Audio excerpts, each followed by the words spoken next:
ஏங்க நம்மளுக்கு மட்டும் கடவுள் கஷ்டத்துக்கு மேல கஷ்டம் குடுத்துக்கிட்டே இருக்காரு. நம்மள பார்த்தா மட்டும் பாவமா தெரியாதா? ஒண்ணு பொண்ணா ஒண்ணு வந்துகிட்டே இருக்கே! நம்ம என்னதான் பண்றது? வயித்துல பிள்ளைய வச்சுக்கிட்டு நான் எங்க தான் போய் நிக்கிறது? சின்ன பொண்ணு, அழுவாத சின்ன பொண்ணு, அழுவாத சின்ன பொண்ணு.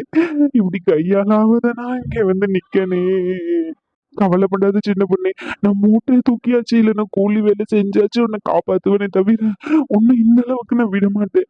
ரோட்ல நிக்கிற மாதிரி விட மாட்டேன் சின்ன பொண்ணு. என்ன நம்பு சின்ன பொண்ணு, என்ன நம்பு சின்ன பொண்ணு. இந்த நிலைமைக்கு வந்துட்டோமே 2 பேரும். சின்ன பொண்ணே, கஷ்டம்னு எல்லாருக்கும் வரதான் செய்யும் சின்ன பொண்ணே. இந்த மாதிரி நேரத்துல தான் நீ அவருக்கும் அவரு உனக்கும் தைரியம் சொல்லணுமே தவிர 2 பேரும் இப்படி மாங்குன்னு அழுதுகிட்டு இருந்தா என்னதான் காரியம் சொல்லு. எனக்கு நடக்காத பிரச்சனையா என் மாமியாரு என்னையும் இந்த மாதிரி தானே வீட்டை விட்டு என் பிள்ளைங்களை வச்சுட்டு இருக்கும்போது என் அம்மா வீட்டுக்கு போன்னு சொன்னா. ஆனா இன்னைக்கு என் மாமியார் திருந்தி வரலையே என்கிட்ட. அந்த மாதிரி ஒரு நாள் நடக்கும் பார்த்துக்கோ. அதனால நீ பொறுமையா இரு சின்ன பொண்ணே, கவலைப்படாத. இந்த நேரத்துல நம்ம பிள்ளைங்களை தான் நம்ம பார்க்கணும். நீ வயித்துல இருக்க பிள்ளைக்கு முதல்ல ஏதாச்சும் ஆகாரம் குடி சின்ன பொண்ணே. ஆமா, இந்த உலகத்துக்கு அது வந்து என்ன பண்ண போகுது? எங்களை நம்பி வந்த ஒரு உயிரை கூட எங்களால பாத்துக்க முடியாத நிலைமையில தானே நாங்க இருக்கோம் இன்னைக்கு. இங்க பாரு சின்ன பொண்ணே, நான் சொல்றேன் தப்பா எடுத்துக்காத. எந்த நிலைமையிலும் நம்ம குழந்தைங்க மேல மட்டும் பழிய தூக்கி போடக்கூடாது. நம்ம பண்ற தப்புக்கு அதுங்க என்ன பண்ணுச்சு? நம்ம தான் அதுங்களை நல்லபடியா பார்த்து வளர்க்கணும் பார்த்துக்கோ. சரியா? வா, என் வீட்டுக்கு போயிட்டு இருப்போம். சொல்லுறதை கேளுங்க. 2 பேரும் எதுக்கீங்க நின்று அழுதுகிட்டு இருக்கீங்க? உங்களுக்கு யாரும் இல்லைன்னு நினைக்காதீங்க. நானும் புஷ்பக்காவும் இருக்கோம். நாங்க பார்த்துப்போம். என்ன புஷ்பக்கா சொல்றா? ஆமா வசந்தி, நானே இதுதான் சொல்லணும்னு நினைச்சுக்கிட்டு இருந்தேன். சின்ன பொண்ணே, உனக்கு அங்க வரைக்கும் போறக்கு உனக்கு கூச்சமா இருந்தா கூட என் வீட்டுல வந்து இரு சின்ன பொண்ணே. என் வீட்டுல நீ இருக்க தானே செய்வ. அப்புறம் என்ன சின்ன பொண்ணே, எதுக்கு சின்ன பொண்ணே இப்படி அழுதுகிட்டு இருக்கா? நான் அதை நினைச்சு அலுவலக்கோ. எனக்கும் அப்பா அம்மா எல்லாரும் இருக்காங்க. இவருக்கும் அம்மையில இருந்து தங்கச்சில இருந்து எல்லாரும் இருக்காங்க. எங்களுக்கு மட்டும் ஏன்க்கோ இப்படி நடக்கணும்? என்னை மட்டும் எல்லாரும் ஏன் ஒதுக்கி வைக்கிறாங்க? சொல்லுங்கக்கோ. நாங்க என்ன பாவம் பண்ணோம்னு எங்களுக்கே தெரியலக்கோ. நீ சொல்றது சரிதான் சின்ன பொண்ணே. எல்லார் வீட்டுலயும் எல்லாமே நடந்துட்டுன்னா நம்ம வாழ்க்கை சுவாரஸ்யமா நடக்காது. நம்ம அட்ஜஸ்ட் பண்ணி தான் போகணும் பார்த்துக்கோ ஒரு சில விஷயத்துக்கெல்லாம். இப்போ உங்களுக்கு கஷ்ட காலம், கொஞ்ச நாளுக்கு அப்புறமா நல்ல காலம் வராமையா போயிடும். எல்லாருக்குமே ஒரு நாள் வரதான் செய்யும். அது வரைக்கும் என்ன பொறுமையா தான் இருக்கணும். ஆமாக்கோ, கரெக்டா சொன்னீங்க சின்ன பொண்ணு. இப்ப எதுக்கு எந்த மூஞ்ச வச்சுக்கிட்டு இங்க வந்து நின்னுகிட்டு இருக்க நீ? நாங்க இருக்கோமா செத்தோமான்னு பாக்க வந்திருக்கியா? உன் புருஷன் சொல்லி அனுப்பிச்சானா இவங்க என்ன பண்றாங்க பாய் நடு ரோட்ல போயிட்டு நிக்கிறாங்களான்னு சொல்லிட்டு பார்த்து விடுன்னு சொல்லிட்டு சொல்லு சொல்லு. நான் சின்ன பொண்ணு இப்படி எல்லாம் பேசுற? எனக்கு எவ்வளவு கஷ்டமா இருக்கு தெரியுமா? நிறுத்து. உன் நாடகம் எல்லாமே எனக்கு போதும். ஆமா, நம்பி நம்பி ஏமாந்த வரைக்கும் போதும். நானும் என் புருஷனும் உங்களை நம்பி ஏமாந்து இப்ப நடு ரோட்ல நிக்கிறதுதான் மிச்சம். நான் தான் அவரை அன்னைக்கு கூட்டிக்கிட்டு வந்தேன். என் அம்மா வீடு இருக்கு, அங்க போயிட்டு இருக்கலாம் வாங்க அப்படின்னு சொல்லி. ஆனா வந்ததுக்கு நீங்க நல்லா எங்களுக்கு மரியாதை செலுத்தி அனுப்புனீங்க. சின்ன பொண்ணு, ஒரு நிமிஷம் நான் சொல்றது கேளு சின்ன பொண்ணு. என்ன பண்ணதெல்லாம் பண்ணிட்டு இன்னைக்கு இந்த நகையும் பணத்தையும் புருஷன் கொடுத்து விட்டானா எடுத்துட்டு போய் பிச்சை போடு நடு ரோட்ல இருக்காங்கன்னு சொல்லிட்டு அந்த மாதிரி ஒன்றும் எங்களுக்கு தேவையில்லை. இங்க இருந்து முதல்ல இப்பவுமே கிளம்பு சொல்லிட்டேன். சின்ன பொண்ணு. சின்ன பொண்ணே, நம்ம பண்ண தப்புக்கு ஏன் அவங்கள போட்டு திட்டுற? வீடு கொஞ்ச நேரம் சும்மா இருங்க. ஆமா, எல்லாத்துக்குமே நாங்க தான் பொறுப்பு. உன் வாழ்க்கை இப்படி நாசம் பண்ணதுல இருந்து எல்லாமே நாங்க தானே பண்ணோம். அப்ப நாங்க தான் பொறுப்பு சின்ன பொண்ணு, நாங்க தான் பொறுப்பு. சின்ன பொண்ணுக்கு அம்மாவே, அவதை ஏதோ கோவத்துல பேசிக்கிட்டு இருக்கா. அவகிட்ட நின்று மல்லு கட்டிக்கிட்டு இருக்கீங்களே எதுக்கு? என்ன விஷயத்துக்கு வந்தீங்களோ அதை மட்டும் சொல்லிட்டு போங்க. பின்ன என்ன புஷ்பா, இவன் நல்லா இருக்கணும்னு நினைச்சுதான் அன்னைக்கு அவரு இவங்களை விட்டு வீட்டை விட்டு வெளியே போ சொன்னாரு. அதை கூட புரிஞ்சுக்காம இவ இன்னைக்கு அவன் தான் மனுஷனை பார்த்து அந்த பேச்சு பேசிக்கிட்டு இருக்கா. இவளை என்ன பிள்ளை? ஓஹோ, அன்னைக்கு பண்ணதுக்கெல்லாம் பண்ணிட்டு இன்னைக்கு வந்து சப்பு கட்ட கத்திக்கிட்டு இருக்கியா என்கிட்ட நீ? சும்மா சப்பக்காரனெல்லாம் என்கிட்ட சொல்லிக்கிட்டு இருக்காத. இங்க இருந்து கிளம்புனா கிளம்பு.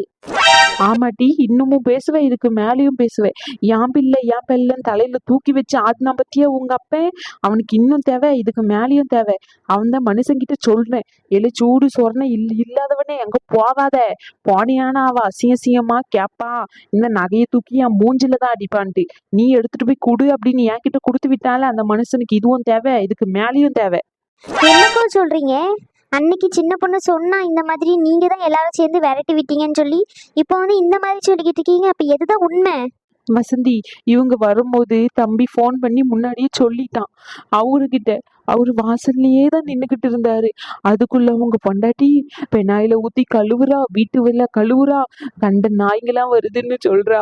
தான் பெத்த பிள்ளைய பார்த்து இப்படி மனசு நோக பேசுறாளேன்னு சொல்லிட்டு தான் அவரே பேசி அனுப்பிட்டாரு. அவரு சொன்னா தான் அப்பதானே பேசினா அப்படின்னு சொல்லிட்டு புரிஞ்சுப்பான்னு நினைச்சு பேசினாரு அந்த மனுஷன். ஆனா இவ இப்படி நினைச்சிட்டு இருக்கான்னு இத்தனை நாள் தெரியாம தான் கடந்திருக்கோம் நாங்க 2 பேரும். எம்மா என்னம்மா சொல்றா? ஆமாட்டி, நீ வருக்கு முன்னாடியும் தம்பி பொண்டாட்டி என்னென்ன பேச்சு பேசினான்னு எங்களுக்கு தான் தெரியும். அதனாலதான் அவ முன்னாடி உன்னை வச்சு திட்டி அவரு வெளியே அனுப்புனாரு. அவரு திட்டினா நீ புரிஞ்சுப்பேன்னு நினைச்சாரு. இதை வேற ஒருத்தி வந்து என் பிள்ளை எப்படி அசிங்கப்படுத்தலாம், நான் சொன்னா என் பிள்ளை பிரிஞ்சுக்கோன்னு நினைச்சாரு. அத நீ இப்படி அவரை அசிங்கப்படுத்தி இப்படியெல்லாம் வார்த்தை விடுவேன்னு நான் நினைச்சு கூட பார்க்கலடி. ஏம்மா என்னம்மா இப்படி சொல்ற? அப்ப எப்படிம்மா இருக்காரு? அந்த மனுஷனுக்கு என்ன, இன்னைக்கோ நாளைக்கோன்னு கிடைக்காரு. உன்னை பத்தி தான் நினப்பு. இல்லைன்னா அந்த மனுஷன் எப்பயோ போய் சேர்ந்திருப்பாரு.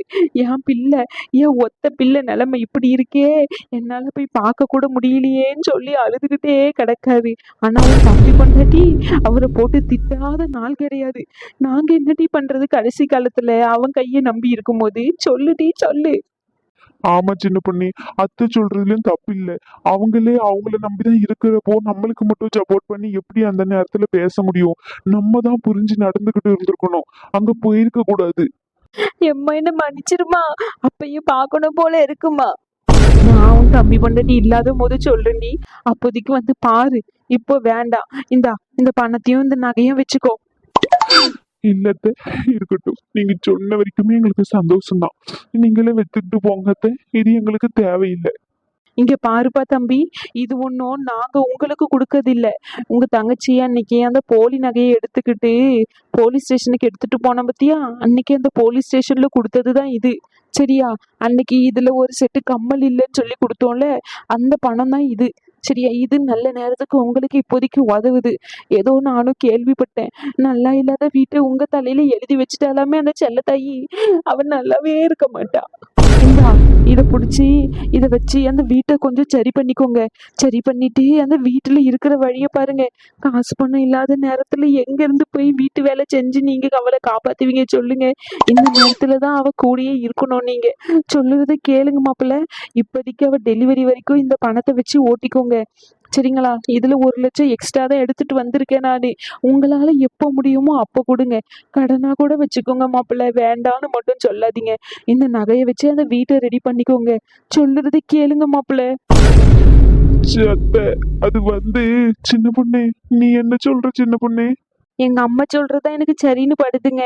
காசை கூட நம்ம அப்புறம் திருப்பி கொடுத்துக்கலாம். நெக்லஸை வச்சு வீட்டை சரி பண்ணிட்டு இப்போதைக்கு நம்ம அங்க போய் இருப்போம். நீங்க என்ன சொல்றீங்க? சரி சின்ன பொண்ணே, வாங்கிக்கோ. என் பெத்த ராசாத்தி, என் தங்கமே, என் செல்லுமே, உனக்காடி இந்த நிலைமை. திக்கிட்டவனுக்கு தெய்வமே துணைன்னு சொல்லுவாங்க. ஆனா அந்த தெய்வம் நேர்ல உதவாதுன்னுவாங்க. உங்க ரூபத்துலதான் இன்னைக்கு எங்களுக்கு உதவி இருக்கிறத. இதை நான் என்னைக்குமே மறக்க மாட்டேன். ரொம்ப ரொம்ப நன்றி அத்தை. என்ன மாப்பிள்ள பெரிய வார்த்தைலாம் சொல்லிக்கிட்டு இருக்கீங்க? என் மாப்பிள்ள மட்டும் நீங்க நல்லா பார்த்துக்கிட்டா போதும். அந்த நம்பிக்கை எனக்கு இருக்கு. இன்னைக்கு அசிங்கப்படுத்தினவங்க எல்லாரும் மூஞ்சிலும் நீங்க கறியை பூசணும் மாப்பிள்ள. அதுதான் என்னுடைய ஆசை. உங்களுக்கு குழந்தை பிறந்தப்போ சொல்லி விடுங்க, நான் வந்து பாத்துக்கிறேன் சின்ன பொண்ணு. நீ யாரும் இல்லைன்னு கவலைப்படாத சின்ன பொண்ணே, நான் இருக்கேன். அம்மா நான் இருக்கேன். இதுக்கெல்லாம் ஏதாச்சும் சொன்னா குள்ளச்சிய வெளியே விரட்டி விட்டு குத்து குத்துன்னு குத்திடுவேன் சின்ன பொண்ணே. சரி விடுமா, அவ சின்ன பிள்ளை தானே, அவளுக்கு என்ன தெரியும்? தம்பி பொண்டாட்டியா தானே போயிட்டா. சரி பரவாயில்ல விடு, என்ன பண்றது? யாருடி அவளா? அவ உனக்கு மேல இருக்கா. நீ தான் கோட்டையை விட்டுட்டு இங்க வந்து நடுரோட்ல நிக்க. அவ எல்லா சொத்து பத்தியும் உங்க அப்பங்கிட்ட இருந்து புடுங்கணுன்றதுல தீவிரமா இருக்கா. இப்பமே கையெழுத்து வாங்குறது இல்ல, அது முதல்ல தெரிஞ்சுக்கோ. உங்க அப்பன் உனக்கு பாதி அவனுக்கு பாதி எழுதி வைக்கிறான்னு சொல்லிக்கிட்டு இருக்கான். அதுக்கு சண்டையை போட்டுக்கிட்டு இருக்கான். இப்பமே நீங்க எல்லாத்தையும் இவ பேர்ல தான் எழுதி வைக்கணும் அப்படின்னு சொல்லிக்கிட்டு, அவ பேர்ல எழுதி வைக்கணுமா? அவன் பேர்ல கூட இல்ல. உனக்கு புரியுதாடி? நான் பெத்த மக்கு மொவல அப்பமே சொன்னேன், அந்த வீட்டை அவன் பேர்ல எழுதி வாங்குன்னு சொல்லிட்டு. கேட்டியா? அப்பெல்லாம் வாயை மூடு என் வாயை அடைச்ச. இன்னைக்கு நடு ரோட்ல வந்து நிக்கியடி. சரி சரி, எதுக்கு சின்ன பொண்ணு அம்மா பழசெல்லாம் சொல்லிக்கிட்டு இருக்கீங்க?